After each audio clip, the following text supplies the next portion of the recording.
You are looking at Julian's pronunciation guide, where we look at how to pronounce better some of the most mispronounced words in the world, like this other curious word. But how do you say what you're looking for today?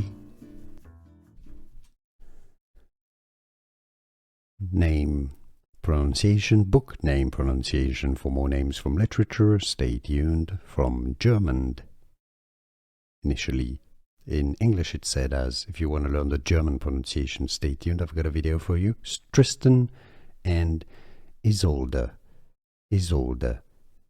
Some may skip a bit the last E sound. It is present in German, but in English some say it as Tristan and Isolde.